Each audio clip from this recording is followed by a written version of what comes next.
Olá, alunos, tudo bem? Eu sou o professor Alberto Veras e o assunto da nossa aula de hoje é a responsabilidade civil objetiva, que prescinde da culpa e se satisfaz apenas com o dano e o nexo de causalidade. A lei impõe a certas pessoas, em determinadas situações, a reparação de um dano independentemente de culpa, sendo esta irrelevante para a configuração do dever de indenizar. Assim, quando se estiver diante de uma situação de responsabilidade civil, onde o dolo e a culpa não precisam ser comprovados, sendo suficiente a relação de causalidade entre a ação e o dano, a hipótese será de responsabilidade civil objetiva. O Código Civil prevê expressamente a responsabilidade objetiva ao determinar que há a obrigação de reparar o dano, independentemente de culpa, nos casos especificados em lei ou quando a atividade do autor do dano implicar, por sua natureza, risco para os direitos de outrem. Assim, temos que a teoria da responsabilidade objetiva não pode ser admitida como regra geral, mas somente nos casos contemplados em lei ou sob o novo aspecto relacionado à atividade do autor. Nesta última hipótese, temos a cláusula geral de responsabilidade objetiva, aplicável a uma atividade normalmente ilícita que causa danos aos direitos de outrem, sejam estes patrimoniais ou extrapatrimoniais.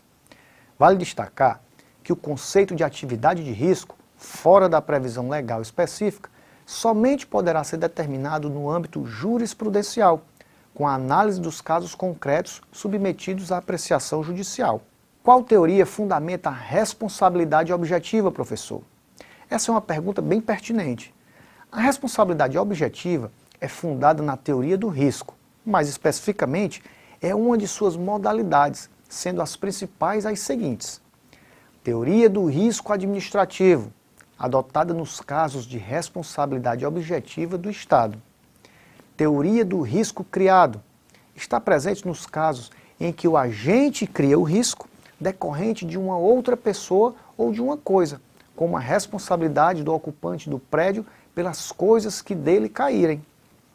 Teoria do risco da atividade ou risco profissional, quando a atividade desempenhada cria riscos a terceiros.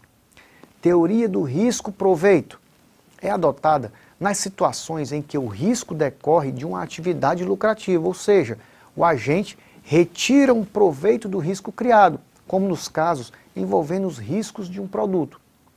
Teoria do risco integral. Nessa hipótese, não há excludente de nexo de causalidade ou de responsabilidade civil a ser alegada, como nos casos de danos ambientais. Ao ser analisada a teoria do risco, mais exatamente do chamado risco criado, o que se leva em conta é a potencialidade de ocasionar danos. Leva-se em conta o perigo da atividade do causador do dano por sua natureza e pela natureza dos meios adotados. Os principais casos de responsabilidade objetiva previstos no Código Civil são os seguintes: responsabilidade civil objetiva por atos de terceiros ou responsabilidade civil indireta, que tem como exemplo a responsabilidade dos pais em relação aos atos praticados pelos filhos menores, a responsabilidade civil objetiva por danos causados por animais, e em tais casos, o dono ou detentor do animal ressarcirá o dano por este causado, se não provar a culpa da vítima ou força maior. A responsabilidade civil objetiva por danos causados por ruína de prédio ou construção, a responsabilidade civil objetiva por danos oriundos de coisas lançadas dos prédios, a responsabilidade civil objetiva no contrato de transporte de coisas e pessoas. Importante também destacar a previsão da responsabilidade objetiva do fornecedor do produto ou serviço por danos causados ao consumidor, determinada pela legislação consumerista. Com essa observação, concluímos a nossa apresentação de hoje. Em sua área do aluno, está disponibilizado material de apoio a esta aula, no qual os temas tratados são desenvolvidos com maior profundidade. Tenha em mente que você precisa manter o foco em sua jornada para realizar grandes coisas, pois o sucesso é a soma de todos os pequenos esforços diários. Bons estudos e até o nosso próximo encontro.